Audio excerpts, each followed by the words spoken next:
Scarpins Avenue.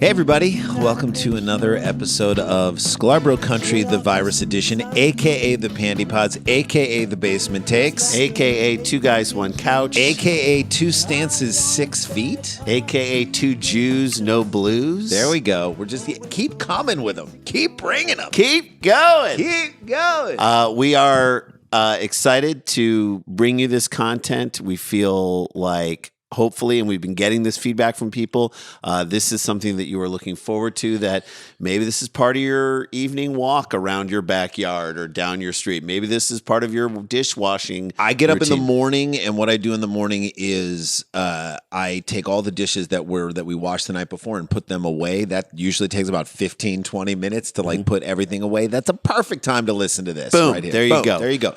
Or whatever you're doing for your house, for your family, for yourself, for your own personal well-being, let this podcast give you just 30 minutes away. That's what we're doing. And today on the podcast, we're going to talk about lots of things. We're going to talk about strippers, of course. We're going to talk about Frenchmen doing dumb things. There's lots to talk about. And we got a voicemail from the Well Red Boys again. I love those guys. I love their podcast. That's a rec. That's our podcast rec for you today. We'll get to that in a little bit. But first, a lot of people are concerned right now about how the strip clubs are handling all of this. You know, and some are getting creative. We've seen it out there in the universe. Strip club, as far as like social distancing and whatnot, it is the canary in the coal mine in a cage on a pole, so to speak, for everyone to see. As far as the industry goes, in terms of quarantining and social distancing and human contact. Well, you got to give them credit, Rand. They've been nimble. They've been incredibly far. Flexible, if you will. And not always to the best effect. They have literally bent their figurative legs behind their heads. They're bending over backwards to try and help people. That's right. I don't even know if that. You're not allowed to touch them when they do that. Drive-through strips, which to me feels like something Chick-fil-A should be giving away. That should be the new chicken tenders at Chick-fil-A. Drive-through strips. Or Burger King. Like Burger King, a place that shouldn't have chicken tenders. We got drive-through strips. You want drive-through strips? You can only get them at the drive-through. That's a Burger King guarantee. By the way, drive-through strippings, to me, when I heard that, it sounds like Silk Stockings, which was always a show that initially, I never understood Silk Stockings. If you say it fast, Silk Stockings, it's like, oh, cool. It's like silk, it's sexy silk stockings. Stocking, but that's what it is. It's a play on that silk stockings. But Silk Stockings is awful.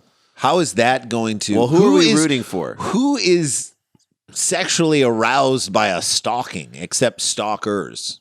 Who are we rooting for? We're rooting for anyone but the stalker, but I feel like... Are we killing stalkers? This is what I wondered. And then I've never seen it. Never seen it. Then the saxophone, and I've never seen it either. The saxophone makes you think that there's going to be some sexiness, but it's all stalking. I believe.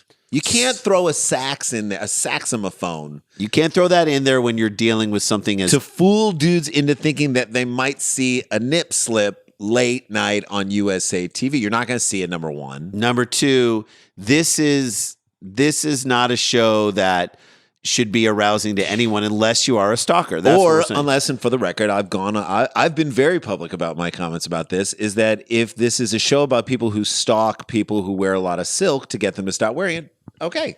There's no violence in it. You're just like, we got to get you to silk stalking. We're stalking the silk. Yeah, we're depleting a wonderful natural resource in our world, silk. Yeah. And let's give back to China. They've given us so much. Haven't they? So how are strip clubs handling the fact that we all have to social distance? Well, we went to their Instagram to find out, and now, you see... Instagram stripping.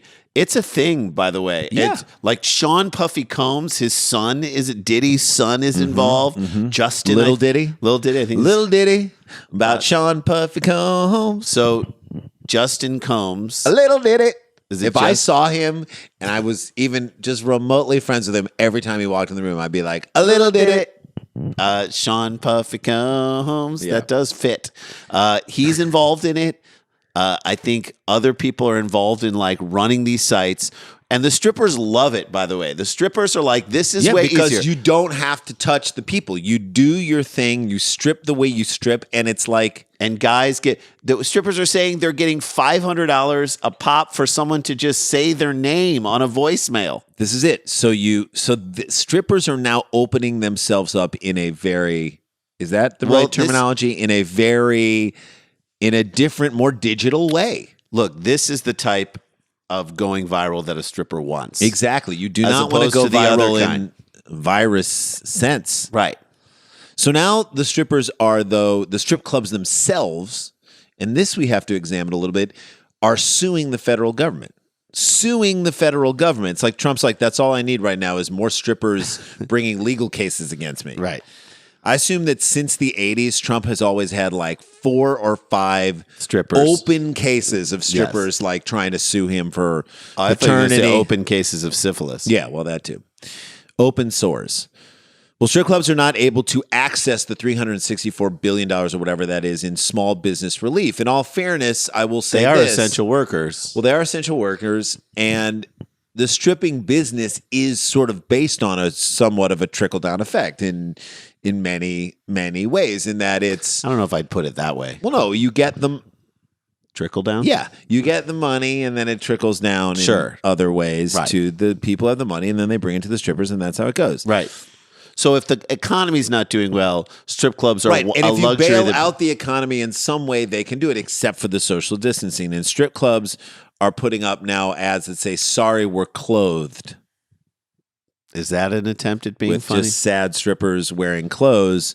That to me is sad. Fifth Third Bank spokeswoman Beth Oates said, Fifth Third Bank. That is the Ruth's Chris Steakhouse of banks. Fifth Third Bank. Who said that that's a good name for a bank? Even if that's your name, even if that is technically the official name of the bank, change it. Just call it like Sunrise Bank, Steady Bank, Conformity Rock Bank, Solid Banking. Fifth Third Bank. I have no idea what you're talking about. Fifth Third Bank spokeswoman Beth Oates, and if that isn't a bank representative's name, Beth Oates. When Mr. and Mrs. Oates had Beth, they're like, put on a business suit. Nope, they had the baby, and the doctor said, "What? You have a baby girl? What's her name?" They said Beth, and the doctor said, "Beth Oates. She'll be a wonderful branch manager someday." That's what that name literally suggests. She's gonna make a great branch manager. That's not the name of a stripper, Beth Oates. No, Fifth Third could be the name of a stripper. Fifth Third Bank follows SBA guidelines, is what she said, which state that businesses that have live performance of a prurient sexual nature are not eligible for the PPP, the Paycheck Protection Program. Oates wrote in an email to the Detroit News on Friday. We must follow SBA guidelines for lending decisions related to the PPP. Okay, so PPP sounds like a disease you get from a stripper. SBAs cover the loss of work, not the loss of WERK. You better work, girl. The strip club in Flint, Michigan applied for a loan last Monday and is awaiting the response, but feels like the application will either be rejected or fatally delayed. And like Flint, Michigan needs more problems. More problems from the government. Can't get water there. Let's support these people. The club's employees, meanwhile, are struggling since the case closed. I would say they were struggling while the strip club was open and functioning. Yes. You don't get into the stripping business as a great. Worker if things are going great for you, usually. A lot of that has to do with the management not paying them. And this is how strip clubs work. We've always said this. Everyone thinks they're getting over on the next person. Everyone thinks they're putting it on them. So dudes come in and they're like, look, my wife or my girlfriend or my partner. I've never had a wife or a girlfriend. And look at this. I get to have a woman grinding somewhat close to my lap. That and so I'm winning. No matter how much this costs. $20, $30, $40, $50, $80, $100, whatever it costs. This woman who normally would probably never talk to me is now giving me the time of day in the form of a lap dance. And I'll remember that for as long as I can come back until I can come back here again. And so there you go. So I'm winning. Then the strippers are like, this guy that's right here is essentially just a cash machine couch It's like with I'm a grinding. boner. Yeah, I'm grinding on a cash I could machine. be grinding on an ATM with a boner. Okay, just a little lever is sticking up They on it. can't touch me. I'm can't- protected by that's the right. bouncers. So I'm winning. I win. And then the club takes most of their money, and the club's like, we're winning. We're winning. That's how it comes down to it. And That's that's how how stripping works. So if they got the bailout money, the SBA loan, they'd have to share it with the strippers. So maybe they don't want the SBA loan. Well, they're That's going to happen. That they're going to equally share it amongst So what the I family. found out about the PPP loan is that if you don't spend 75%, at least 75% of that loan on your workers, then that's the problem. They're not spending. it'll never come back to you. Then you won't. Then it's a loan that you have to pay back. It's not forgiven. So the owner of the club in Flint said depression is setting in from not having work. I would that say why? again, depression Again, started long before the If you pandemic. are living with depression, there's a chance you'll become a stripper. It's a terrible thing. Work gives them a sense of purpose. It does. sense of pride. They all have to do it to get through school. Isn't that the... So when you eliminate the job, it kind of eliminates some of their sense of purpose. Not going to a job every day is starting to make people crazy. Again, strippers were crazy before the pandemic. Yeah. So nobody is going crazy right now. The craziest thing... Maybe it's enacting the crazy. Activating the So crazy. here's the thing. The craziest thing is that it's a business, and I'm talking directly to the strip club owners right now, okay? This in is our a audience, business. wherever you are. If you serve food at your strip club, number one, you got to have the strippers wearing hairnets here and here. Okay. Unless they're clean shaven. All right. Then you don't need it down there, okay? More of the chance to go the flipper look. But what you need to do is declare yourself a restaurant. We are a restaurant with dinner theater. Yeah. Late night dinner theater. We're here, come for the steak bites, stay for the steak bites. We have a salad bar. We have a buffet. This is why people come in. We serve them the food with a little bit of entertainment. A little pizzazz. We're like a looser Hooters. Right. A loose Hooters. Loose Hooters. Loose Loose Hooters Hooters would be a great name for a strip club. Or a CB handle. Loose Hey, Hooters. Loose Hooters, what's your 20? Come on back now, Loose Hooters. I see two. Loose Hooters is the only... I see a dirty penny on the highway. Loose Hooters is like the only female truck driver of the group. She's coming Loose down. Hooters. And she's someone's grandma. U.S. government does not need to know what Crazy Legs, that it's a strip club. You just, again, as we've said on this thing, just tell them you serve a bunch of crab. Tell them you serve Loose Hooters. crabs. You got Loose Hooters with slightly better food. There you go. And then that's how you get around it. It's that simple. We're just trying to help you out. We're not trying to do anything wrong here. We're just trying to help you out. All right, gang. Let's take a quick break. Yes. The first story. We're off and running. We'll take a little break.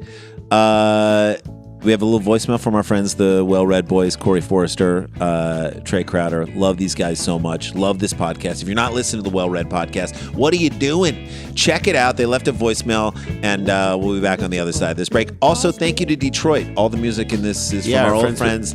The band that is no longer. Detroit out of Minneapolis. Detroit out of Minneapolis. Love those guys. Jim Weber introduced us. We mentioned him on the podcast before, but check this voicemail out, and we'll see you on the other side with a crazy story of a dumb Frenchman. We'll be right back. What's up, everybody? It's your boy Corey Ryan Forster from the Well-Read podcast that drops every Wednesday. This past week, we had Roy Wood Jr. on. It was super great. We are trying to do times in these times of quarantine and pandemic to put out some good content for you guys. Obviously, keep listening to the Sklar brothers and Dumb People Town. We're all trying to make sure that once you burn through Netflix and everything, you still got stuff to listen to. So we're still dropping stuff every Wednesday. Matter of fact, this coming week, we're going to drop all 8 episodes of the Tiger King retrospective podcast that we did while still maintaining social distancing. We did it on Zoom. I myself have eaten every single box of macaroni in the house, gained 20 pounds, and I'm about to burst at the seams. Stayed pretty good with the social distancing, but we just had a tornado last night that I assume slung the virus onto my porch. Hope not, though. Hope you guys are staying safe, and if you have to go outside, wear one of them stupid masks, even though it makes you look silly. Love you, and skew! Yeah. And he said, you gotta let the jello set. And he said, Okay, we are back. Thank you guys for sticking. Thanks for checking out our YouTube page where we have all of these videos. We're putting up Cheap Seats episodes this week. Subscribe to that. If you're listening to this podcast, if you're watching this, subscribe to the page. We would love to have you as subscribers, and then we'll just keep putting new content up there. All right, you ready for this story right now? I'm going to check the time. Story is fantastic. Okay, the story is crazy. I'm just going to read the headline of this next article, and you're going to say this took place last summer. Or in 1973. Nope, this weekend in France. Here's the headline. A 64-year-old French man accidentally ejects himself from a fighter jet at 2,500 feet. Why is he in a jet? So many questions. Why is he in a jet? You should not be able to accidentally eject yourself from a fighter jet. Accidentally eject yourself from a fighter jet. Just going to reach over here and turn some air on. This feels like bad design on the fight. I don't want to blame the fighter jet. We'll get to that. Like the eject button is right next to where you put your seatbelt in, and it's like, hey. If you're 64 and you're like, I'm still going out flying. Okay, you ready? You ready to get into it? I'm so you ready. Guys ready to get into this? I'm so ready to get into this guy. A surprise company outing to an air base. Company outing right now? Stop the company France? outings right now.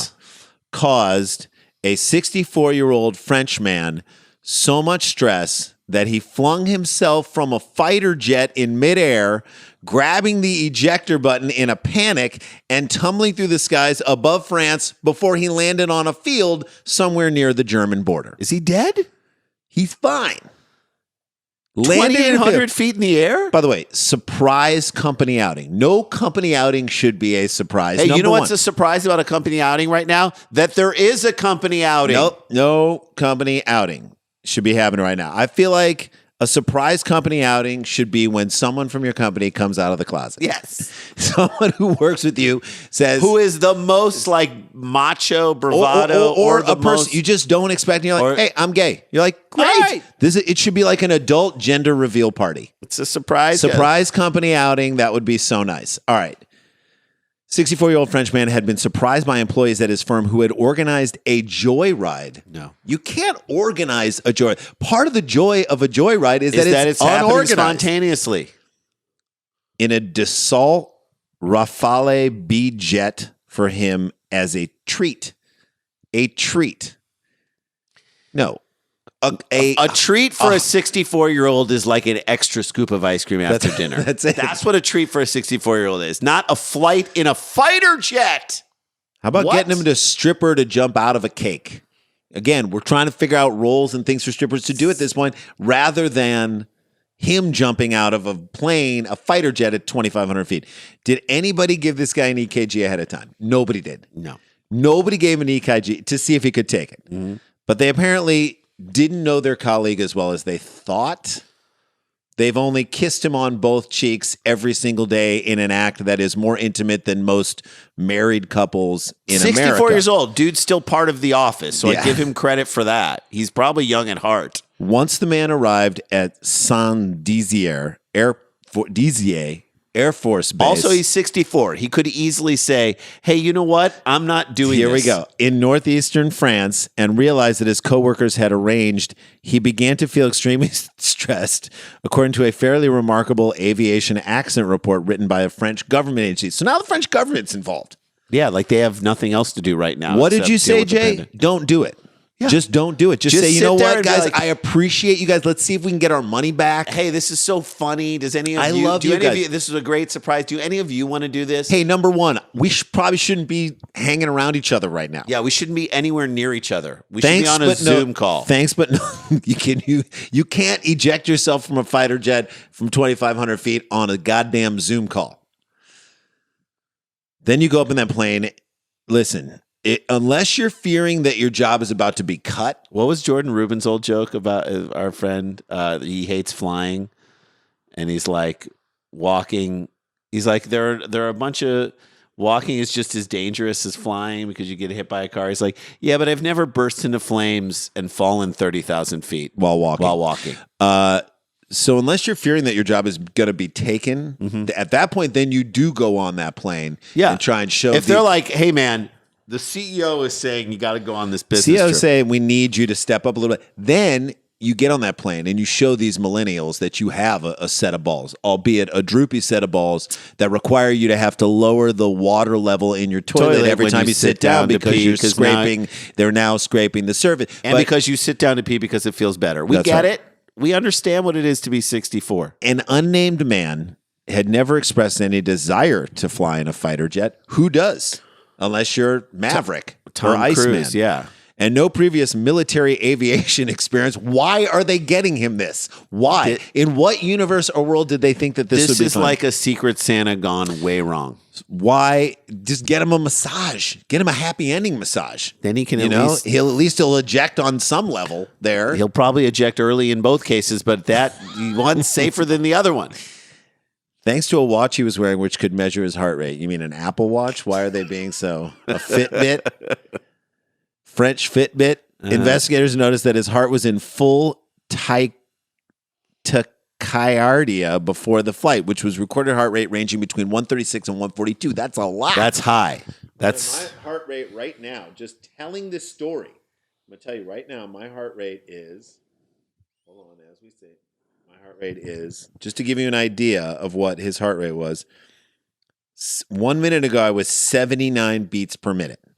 Telling this story right now, I'm at 84. He's caused me to jump 5 beats per minute, but I'm still not 136 and 142. Don't go up. Do not go up. You don't have to do this. You can still go sit on the plane and be like, I love how this feels, guys. I'm getting out. Yeah. Like when Dan Van Kirk got on the elevator at the Arch in St. Louis, got in, saw how tight it was. He's like, I know my limits. I know my limitations. By 64, you should know your limitations. Like when you're younger, when we were in college and someone was like, drink this. And you're like, I don't want to, but yeah, all you do. right, I'm going to back out on this one. Now, if someone gives you something to drink, and it happens a lot as comedians, this probably will never happen again because of the world we're in. But there People are a lot like, of times let me buy after you a shows, drink. I buy you a shot, and I'd be like, thanks so much. I don't love. You know what I say to people who want to buy us drinks after shows? Buy us some merch. Buy a T-shirt. Yeah, buy one of our that's way T-shirts. cooler, and then I'll get my drink for free, and then you get to have a memory right. for yourself. But the man went through with the ride because he has no spine at all. A spineless Frenchman. Pierre, can you sign off on this memo I want to send out trashing our client? Look, I know you don't want to do this, and it goes against everything, and we probably will lose a lot of business on it, but please, Pierre. All right. Joining a 3-plane training exercise as a passenger, the Rafale B used by the French Air Force has a maximum speed of nearly 1,400 kilometers per hour, which is about 870 miles per hour. When we're on a plane, normally we are flying 500 miles per hour when it's up to speed. Right. So against his own body, he gets in and decides to go through with this. Against his own will, against his own... His body is telling him don't do this with this and his gift will. That's what his government. will is telling him. It's saying, I can't live this. When the jet was at 2,500 feet above the ground, and the pilot began Which is not super high. And the pilot began to climb. Yeah, 2,500 feet is pretty... It's not 2,500 feet. Yeah. He panicked, reached for something to hold on to, and then, unfortunately, that something was the ejector seat button, and then got ejected. Ejected from the thing. And then did he... Flew from the fighter jet. Did the chute opened, and he was fine. And he landed in a field. But still, as a craftsman, you never want to blame the tools. But I think that button should be under glass. Yeah. You should not be able to just bump it, and there you're gone. Right. To make matters or worse, you should have to like push it, and then a message comes up. So now, are do you want to know? Sure? Right? Yeah. Like if there's a thing on your computer, you're like, I'm going to delete this app. It asks you, are you sure you want to delete this app? That's an app, not an ejection from 2,500. A message go, are you sure you want to eject out of this plane? You're going 870 miles per hour, 2,500 feet. Holy bejesus. Now, do you want to know who this guy is? Because I'm going to say one thing that's going to tell you exactly who this guy is. His helmet wasn't on properly. All right, now I'm like, okay, this is your fault. His helmet wasn't on properly, and his helmet flew off when he ejected. Flew off. He's got no helmet on. That also, I blame the people who are flying with someone who's never flown before. You look at him, you check the helmet, you make sure everything's in tight. Put your helmet on. You're not Carol Baskin just riding around your property. Put the helmet on. Fortunately, the man avoided serious injury, tumbling to the earth. Fortunately for who? For his coworkers? Yeah. For the flight? For everybody. Company? That's a lawsuit. Field near a German border, to me, is maybe the scariest part of this whole story. As a Jew, a field near a German border. Investigators concluded that the error Was it a German, like the border of Germany, or a German man who was was Helmet the Helmet German the border, German border. a person who's boarding at a house. All right. Yeah, a border. Someone who's living Investigators concluded that the error was caused by involuntary reflex. You should never be able to do that with that an shouldn't involuntary be that reflex. easy. It should not be that easy to explode out of a plane. Prompted by stress and the jet's sudden movement. Guess what these jets are going to do? Move suddenly. That's a How fighter do you jet. not plan for that? This is a problem with design and how it is. Pilot not ejected, and managed to land the plane safely, even though his cargo just zipped out, despite suffering some minor facial injuries during the ordeal. Who's going to pay for that? Yeah. Is the office going to pay for that? Is Monet in accounting going to pay for this guy's facial injuries? This guy, the fact that it happened and he survived is the worst thing for this office, because now this guy doesn't need to do a lick of work forever. The passenger, meanwhile, was taken to a nearby hospital on the field. The whole thing begs the question, how the hell are companies still having company outings? When you're not allowed to gather at your actual business, you cannot have a company outing. You're dumb. You're Unless dumb all the way it around. is to allow someone from your company to come out of the closet. It's an adult gender reveal party. That's an outing. I feel like if when he landed near the German border, okay, after he did that, even if he's at a low-level employee, as a reward for surviving, going 870 miles per hour, He should get to fire 2 people. He should get to fire or fuck 2 employees, whoever he wants. And there's nothing more French than that. That's exactly what he should do. And that, my friends, is a show. There's How a do show. you like that? I love it. There That's we how we go. do it. It's a little bit shorter today, but it's not that much shorter. No, right? It's We're fun. good. We appreciate you guys so much. Thank you for subscribing to the show and telling people about it. Please tell more people about it. Again, subscribe to our YouTube page. We love doing this for you. Punch a water faucet, then go wash your hands. Socially distance, but stay connected to people. And we'll see you guys tomorrow. La-ti-da, la-ti-da-ti-da-ti-da, la-ti-da-da.